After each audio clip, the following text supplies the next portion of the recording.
Hey, FlimsyLunchTray here, and welcome to World of Warships for our Friday highlight in the recently new Tier 7 Premium Battleship, Pan-Asian Battleship, the Teng. I'm guessing it's something like that, and the pronunciation I'm probably wrong. Essentially what Wargaming has done is that they've taken a synop, they've copied and pasted it, and they've changed things regarding consumables, her main battery, and her concealment. Other than that, there's really not much else that's different with the ship. Besides, I think I could also say maneuverability. You have a tighter turning circle radius on Teng over the synop. But other than that, the ships are pretty much identical. So I'm going to be talking first about well, I'll get into the main battery discussion, but I think what I need to reflect on first is probably how I've titled this video, because you're going to see three different battles. This one's not, I think this one's probably the shortest of the three, where you're going to get a little bit of a Jekyll and Hyde experience, or like the good and the bad, and just kind of seeing it played out. This ship, this is the most recent ship in my memory that I feel like is so dependent on matchmaking. Now this is from a randoms perspective. I think it'd be interesting to see the ship played out in ranked if you're like tier 7 ranked only. But this ship really relies on matchmaking, in my opinion. And I'm not talking about, like, yes, you have good teams, you have bad teams, this, that, and the other. But in terms of the ship performance, we really revolve around the tier of ship you're going up against. So like in this battle, what you're going to see is where we're in mid-tier. So there's 8s, there's 7s, there's 6s. The next video you're going to see where we're bottom tiered. We're going to be seeing 8s and 9s. And then the last video we're going to see us as a tier 7 go up against tier 5. And kind of each of these battles kind of give you a different version of different persona. It's a ship with different personalities, almost, if you will. And it's just really interesting to see how the ship performs in those different tier spreads, because it definitely suffers at tier 9. I would say much more than other tier 7 ships in the game. I would even argue compared to other tier 7. Like, I would rather play a King George, a Duke of York at tier 7 way more than this at tier 7 if I'm going to be bottom tiered against 9s. Right? And I can kind of get into that and talking about it. So you say synop, it's basically, Flimsy, you say basically it's a synop, but they've tweaked a few different categories. You know, what is kind of the final version we end up getting out of this ship? Where it's honestly, it's a really awkward kind of ship. Because as I said early at the start of this video, it comes down to the main battery with what Wargaming has done with this ship. So to me, the impression I've gotten is like someone at Wargaming is like, yo, what if we released a synop, but we kind of made it more of like a sniper synop? And I don't really know if it's correct to just flat out call this a sniper synop. I think it is in terms of how Wargaming has kind of adjusted the sigma and the horizontal and vertical dispersion, but then also at the same time, why I even reference it being like a sniper synop is the fact that they've given you the high precision spotter, which has just come off cooldown, and you saw me use at the start of the game. High precision spotter giving you a plus 10% in main battery range, and then a negative 10% on your shell dispersion. So they kind of made the ship almost kind of gimmicky, so to speak. They sold it around that. And then it kind of becomes up to you as a player, like, do you want to play into that quote-unquote gimmick, or are you just kind of like going to play it in a different way? So the way I've approached this ship is trying to play it around the high precision spotter, and just that they seem to be kind of introducing the ship as more of a sniper synop, if you will. And so let's talk more about that. So what have they done differently here with Teng versus the synop in terms of the main battery? The reload time's the same. What they did change is the main battery gun range. You have a base 18.84 kilometer range, where on synop you have a 17.37 kilometer range. The turret traverse is the same. But what they did in terms of the dispersion and the sigma, Synap has a 1.5, but they increased it. The higher, the better. So Synap gets a 1.6.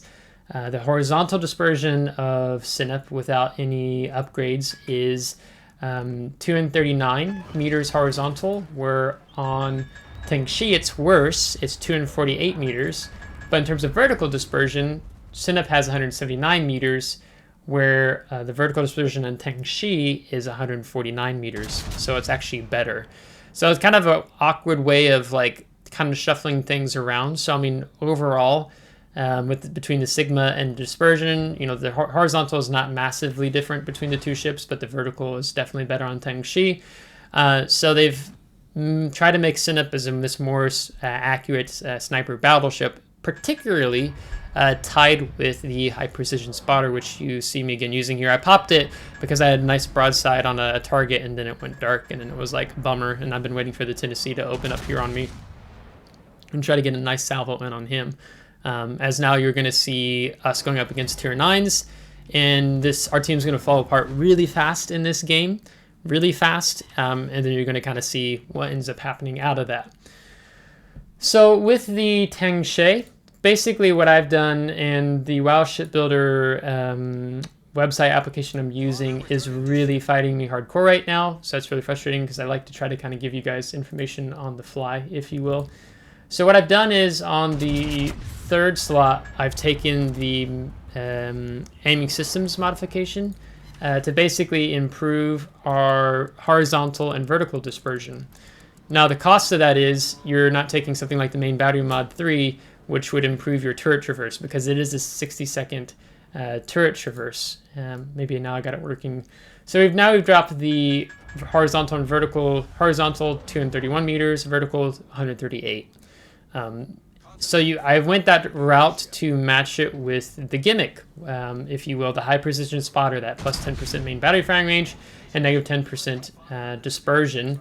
So much so, where I talked about it in the my first impressions, where I've taken the spotting aircraft mod 1 to extend the action time of the spotting aircraft consumable by plus 30%. To basically, you have to be pretty quick about it, but you can get 3 shots off with the spotting aircraft mod 1. And so the first impressions video, I was kind of struggling to do that, to always get the 3rd shot off in time, because you have targets to go dark, then they get relit, this, that, and the other. So there's a bit of a pressure. If you do use the high precision spotter, you want to make sure you're getting the most out of it, especially if you've taken the spotting aircraft mod 1, which is a special upgrade in the first slot. So you have that. So, you know, keeping in mind, it's not I mean, when you get the high precision spotter, it definitely helps your dispersion, right? But the funny thing is the concealment. So the base concealment on Tengshi is 15.07, where on Synap it's 14.57. So you can get the Tengshi, if the game behaves here for me, you can get it down to 13.56, which is what I think you're seeing here on the mini map in the screen. So basically, even if you build like concealment on Synap as an example, nope, WoW Shipbuilder is still fighting me here. It'd be like what, like around 13 kilometer concealment on Synap versus Tengshi, something like that. So it's kind of weird, honestly. Now the one thing I do like is they give you slightly a turning circle radius, but I mean it's not nothing that's like insanely different that really like opens up a whole new dynamic to the ship. So yeah, 13.11 was what you'd have on Synap.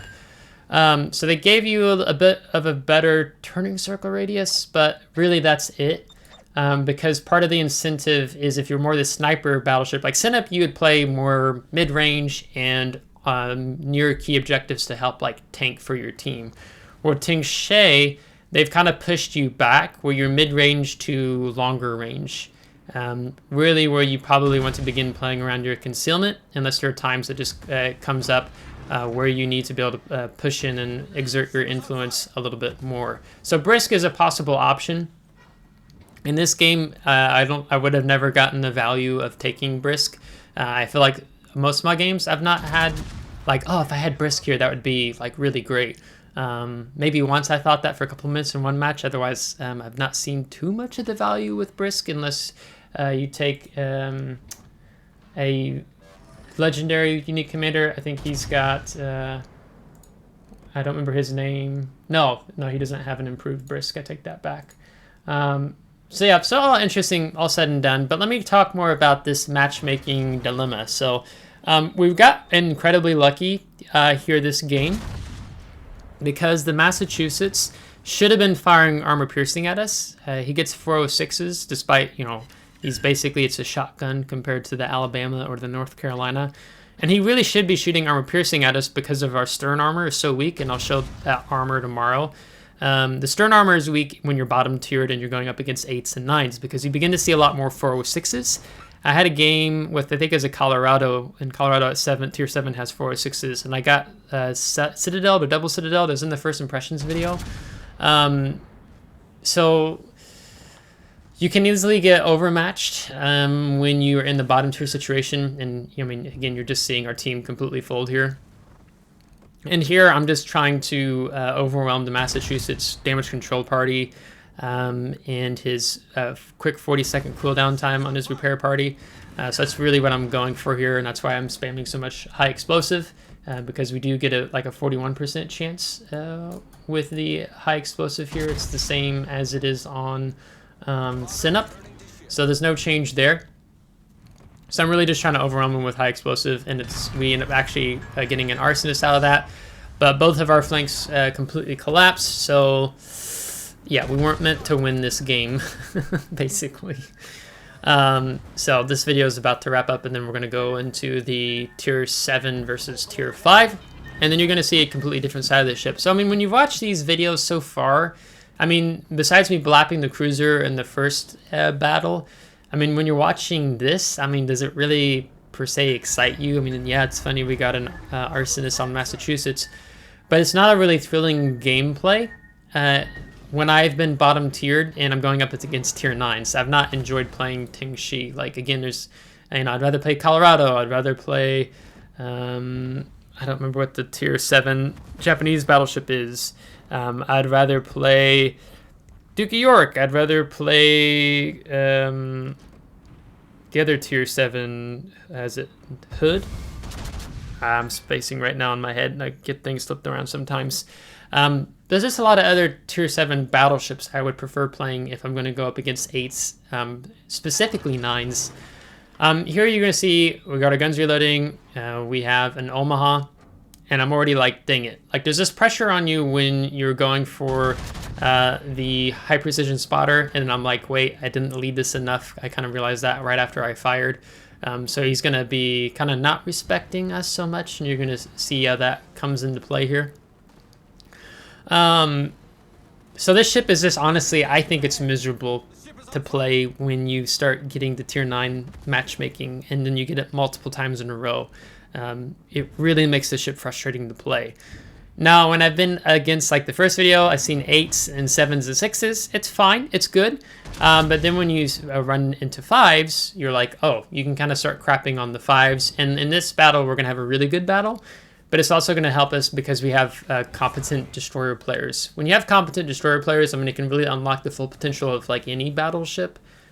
Well, most battleships in the game, their full potential can be unlocked when you have, you know, cruisers or destroyers screening out in front of you. And that's going to be the case here because, you know, you have a couple weaknesses. You know, you're always going to have weaknesses of an aircraft carrier. He starts focusing you. The aircraft carrier, this game, he's not too good, and he's going to focus us later on. And then the other big weakness, of course, as a battleship player is torpedoes. So we have to be mindful of the destroyers around us, even though they might not have the most longest range torps. Some of them do, you know, like in Akatsuki, so we do have to be mindful of that fact. But I want to push up here because when you are playing more when you are the high tier ship going up against like 6s and 5s, you tend to feel a little bit more confident in exerting your influence. And it's also important that, you know, like on this map, it's very easy for players to get stuck down here on the IJ line here in the bottom right corner, and they never move off of it. So we do want to do what we can to kind of keep powering through.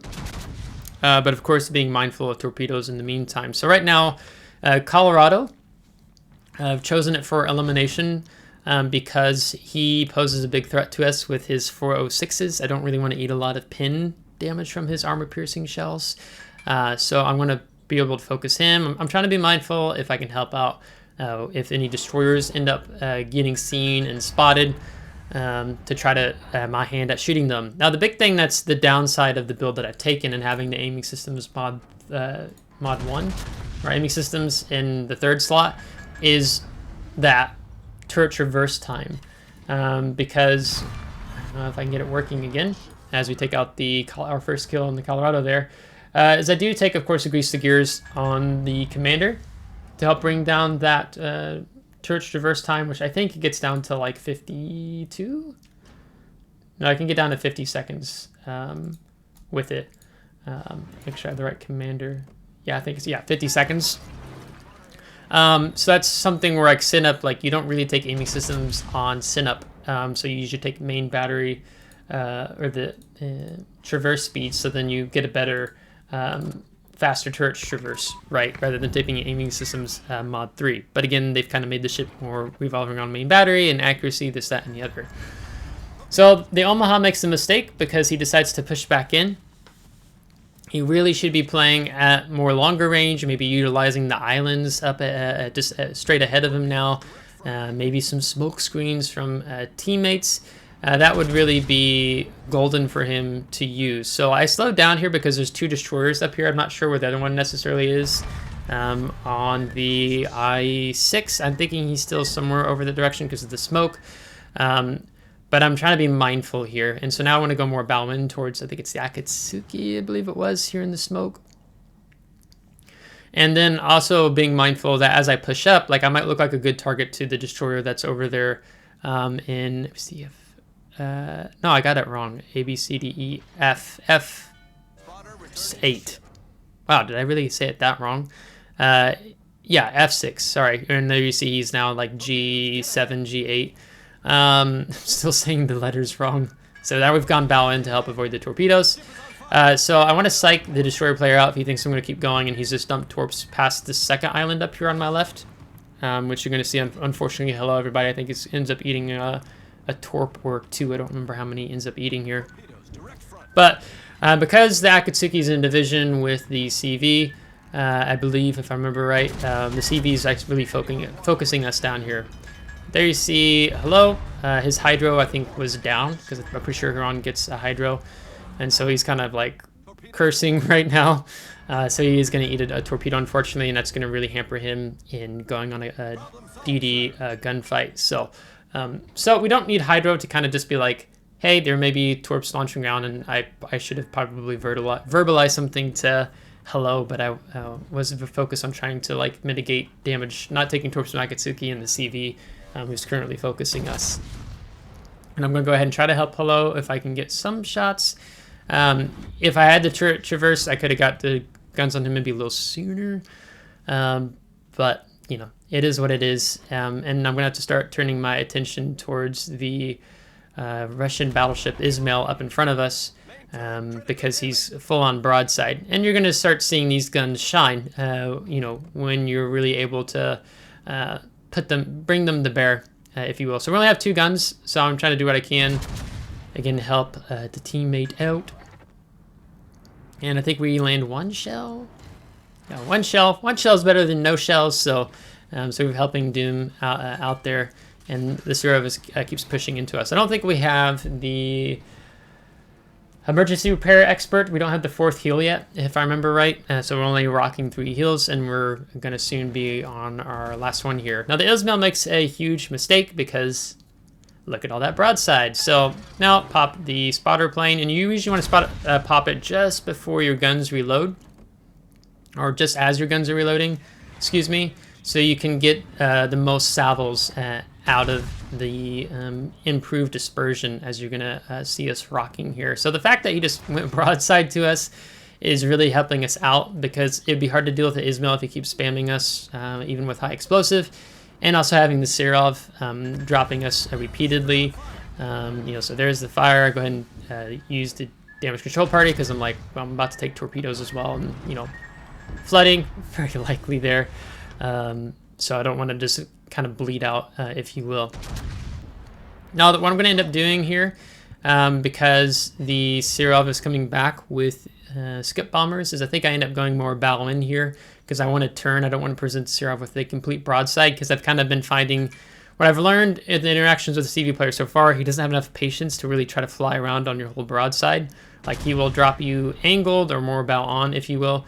So it's only going to mean 2 turrets to bring on to bear on the Ismail, and then I think that one Salvo completely missed at the expense of not getting our X turret off, our rear turret off. So, which honestly is like fine. I'm not too worried. We're just going to take our time here, and I don't think that skip bomb even caused any damage. But I know the Serov is somewhere out in front of us. I think he's probably running maybe now more towards A.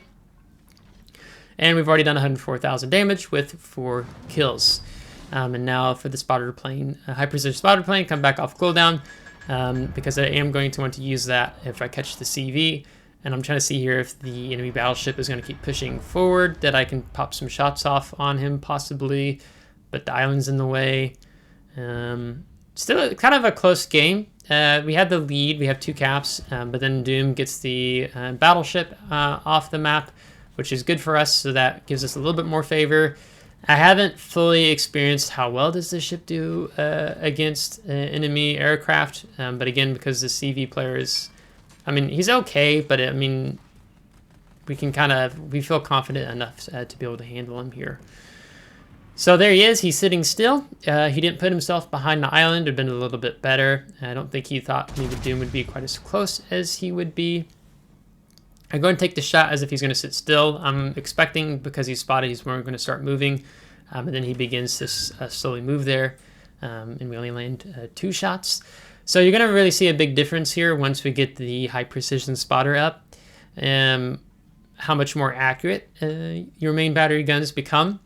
So really, the way the ship's designed, it really feels like you do want to play on the main battery with the accuracy versus going for something like traverse speed. At least that's how I felt so far, where I feel like I get the most out of this ship with that. So I'm going to go ahead and pop high precision spotter. He's not going as top speed yet, but even with the tier 6 carriers, like, they move really fast, even despite the fact he's like, what, 14 kilometers away if I'm seeing the screen right.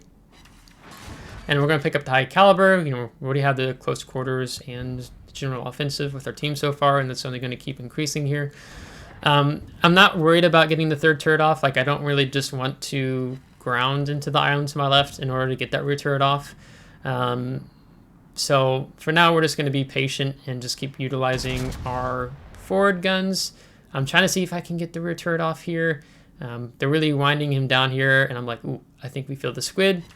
And we get the squid. Kraken Unleashed, another general offensive, and the coordinated attack. So I think this game definitely would have been a little bit harder if my DD players, my teammates, weren't competent. You know, having Doom, having Hello really helped us to happen to more the potential of this battleship. So if you do have good shore players screening for you and helping you out, I think it does definitely unlock more of the potential of the Teng, because when you're kind of having that screen, it allows you to play more off the strength of the ship, which is the main battery gun, versus necessarily getting up close and personal at times with enemy ships. You know, you don't have the hydroacoustic search. I mean, it's just high precision spotter plane, repair party, damage control party, and then you can see us just popping the depth charge airstrike here, filling things out a little bit.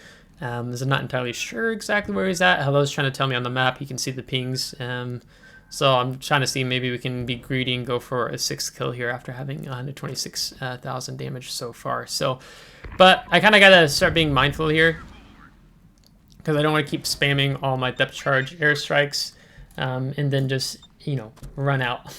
Wouldn't be the best. And now I'm seeing the pings on the map. So is there really anything else different with the ship?